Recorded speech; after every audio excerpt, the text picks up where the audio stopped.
I'm Frank Morano. Our guest probably hears this song in his sleep. I am guessing there's not a day that has gone by over the last half century where someone hasn't brought up a discussion of this song in some form or another. You know, there's a lot of things that change about the music business. The sensibilities and the tastes of the public change. The different styles of music that musicians perform for the public change. One thing that has not changed over the last half century is that if you're a musician, even a professional musician, it's very difficult to have one hit song. It's very difficult to get a song that people actually know and immediately respond to. It's difficult to get a song that's played on the radio just once. What is almost impossible is to create a classic song that endures for decades, that has 2.5 generations all memorizing the lyrics to it. Well, Don McLean has done just that. You know him as a legendary singer, songwriter, and guitarist. And it seems like interest in that song, American Pie, is, even though the song has been out for 50 years, it's now at an apex, and more people are talking about that song now than ever. It gives me a great deal of pleasure to welcome legendary singer, songwriter, guitarist, musician, Don McLean, somebody I happen to be a huge fan of. Don, thanks so much for joining me on the radio. It's a real treat. Oh, what a lovely introduction. Thank you so much. I'm happy to be here to talk to you. Don, obviously you're incredibly proud, I have to think, of the remarkable success that song American Pie has had, and it's one of the top 5 songs in just about every Hall of Fame, everybody's chart. But is there any part of having a song that's that popular and having people ask you about it for a half century that ever gets irritating or annoying? Do you ever say, oh, I wish people would ask me about something else?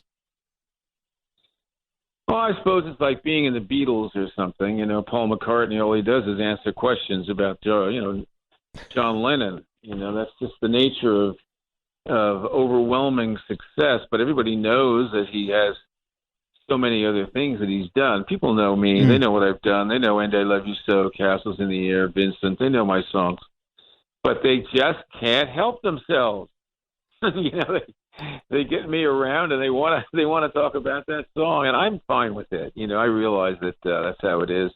I remember when I first met Johnny Cash, I asked him why he wore black. And he said I should write a song about all the things people ask me, like that. I mean, of course, he tried to tell me that he's been asked that a million times, but, we don't realize that. And I understand that. Well, so count me among those that is in the conventional wisdom category and wants to ask you about this song.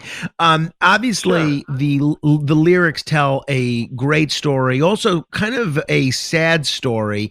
Anytime you have a song that has the death of a music legend like Buddy Holly playing such a prominent part in the lyrics, you know the tone that the song is going to take.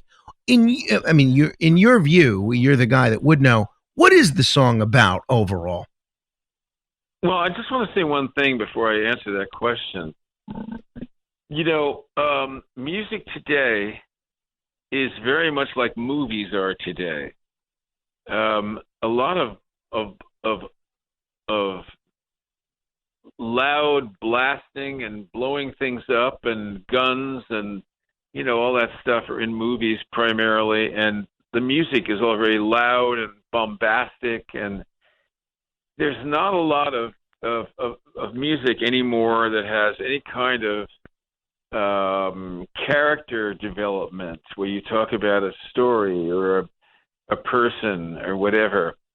This is in a sense what's good about Taylor Swift and her songs, that they're personal songs, but they're not, and yet she's able to do other songs that are dance tunes and put on this incredible show that she can do.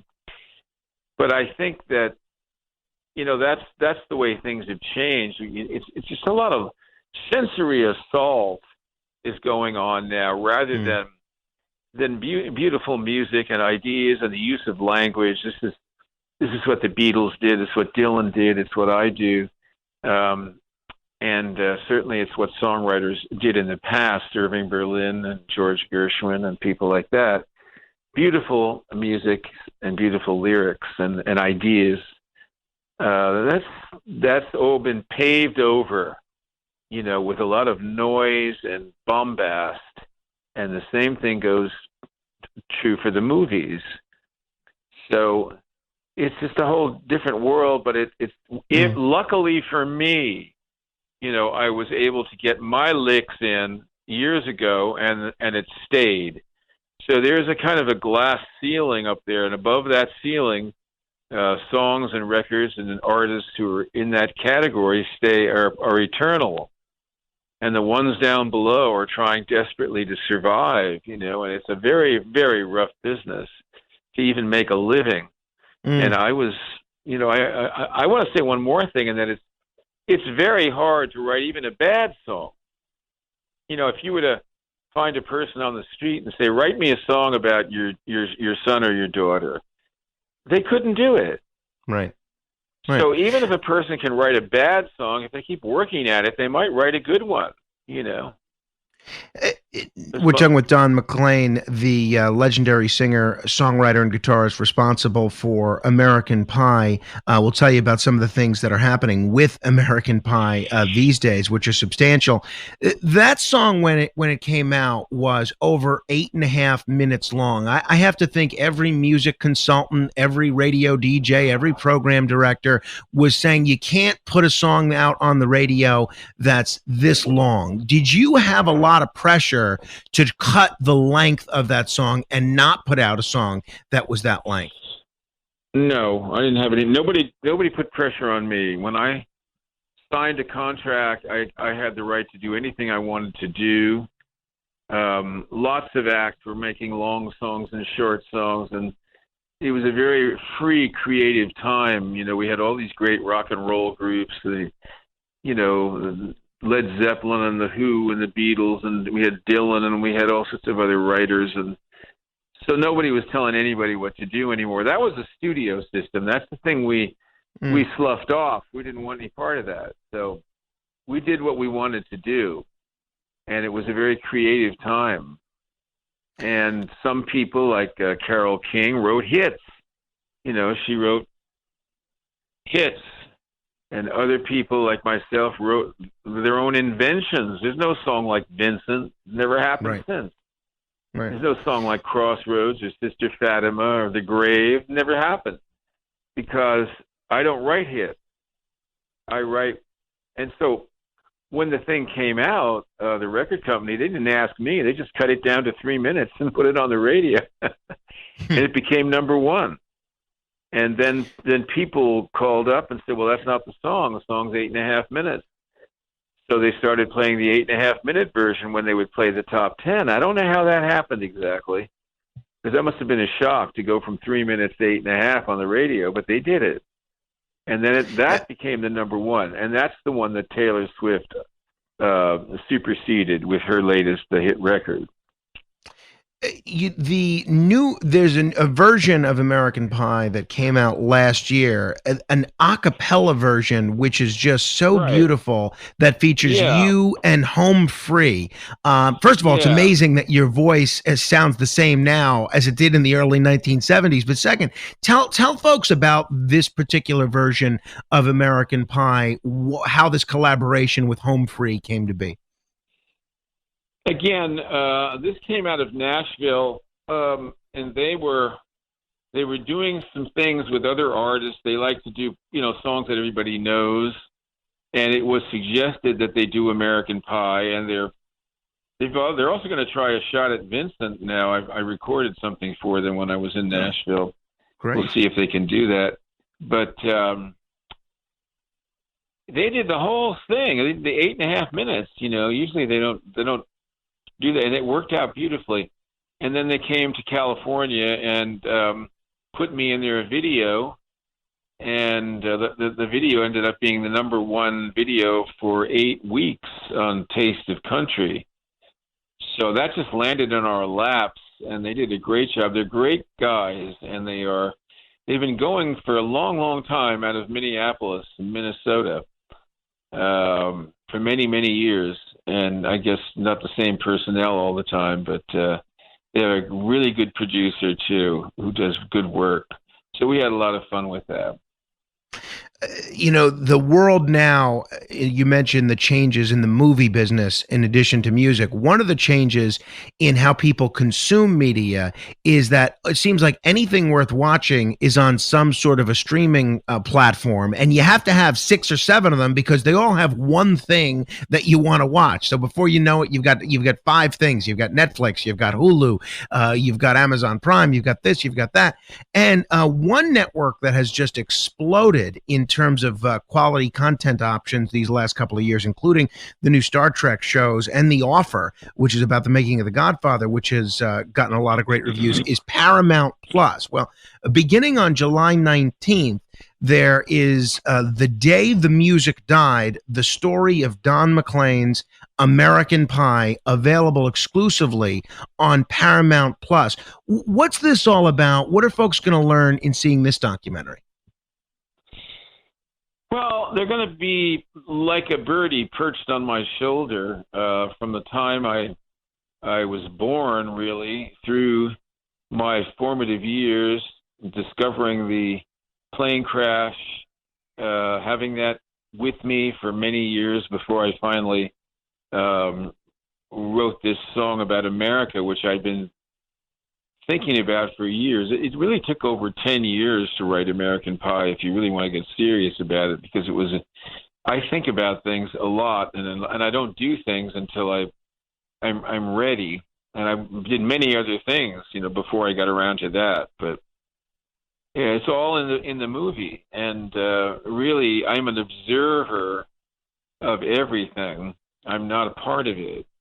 I wasn't at Woodstock, and I was never on the cover of Rolling Stone. In fact, Rolling Stone tried to ruin me after that song became famous. They absolutely went after me and tried to destroy my career.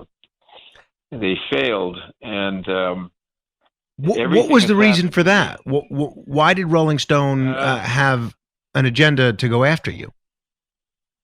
They didn't like whatever reasons. They like people and they don't like other people, and they felt that I was, I don't know what they felt, but they wrote a terrible review of the first 3 albums I made in an effort to shut me down. And it did set me back for a while, but I kept on and kept going, as I've always have, and many more things happened. And as far as I know, Jan Wenner doesn't own Rolling Stone anymore, and they're kind of out of the Rock and Roll Hall of Fame, so I guess I outlived the sons of bitches. But, I don't know why. But I do know this, that nobody has written songs the way I wrote them ever since. If you look at my catalog of songs, whether it's Vincent or Castles in the Air or And I Love You So, nobody writes songs like that. And I am bragging, yes, because I have had to pay for that. It has not been easy. I don't write one kind of song. I write many different kinds of songs, and I've had to pay for that. And but it's been worth it, because I did what I wanted to do. I did, rather than something that was just commercially expedient. Mm-hmm. And that would have been, I think, terrible. I wouldn't have wanted to look at myself. I'm 76 years old, look back and say, oh, look at all that crap I had to sing. I mean, look what Elvis Presley had to sing, to be in those stupid movies. And it killed him. He couldn't, at least they should have given him the opportunity to choose 10 songs for the dumbass movie that he was making. And at least he would have sung them, and he would have made good albums. Take one song by some writer, but no, they made him sing this garbage, and he did it. And he regretted doing it. I don't have that regret. Well, I'll tell you, even Elvis may have regretted it, but even the garbage that he sang in a lot of those pictures, I think still a lot of it is pretty catchy, even if it was done with a gun to his head.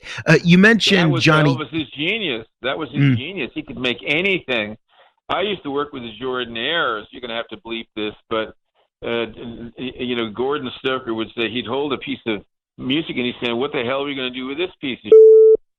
You know, and then they do something with it, and they get "Rock-a-Hoolie Baby," and it would be a hit. I mean.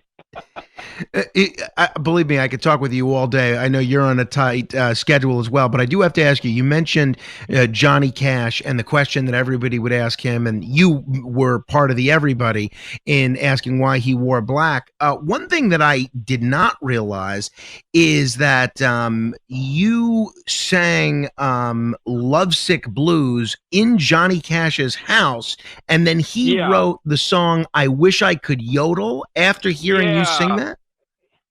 Yeah, I was a yodeling fool when I was young, man. I used to love to yodel, and so I sang, "I'm feeling called the blues since my baby said goodbye."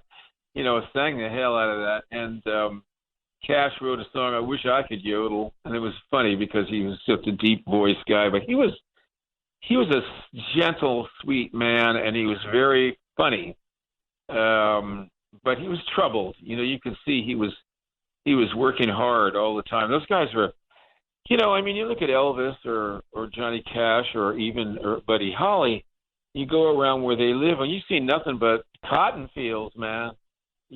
So these guys are going to drive a truck or be in a cotton field, and when they get a chance to make, $5,000 or $10,000 a night, they don't want to miss a lick, and so they start doing the pills and everything else, and they don't know how to tour in a smart way because they just can't say no to all that money. After 50 million albums sold, after 50 years of incredible musical success, the likes of which most musicians can only dream of, you are doing something that I just love, and you're honoring veterans on your current 50th anniversary tour. And if somebody wants to make a contribution to allow a veteran and his or her guest to attend one of your upcoming shows, they can go to your website, donmclean.com. But before I let you go, I did see something that I thought was just so creative and so interesting, which was a fable involving a newspaper boy, Don McLean's American Pie, The Fable. What is this? I absolutely love this because I'm sort of a...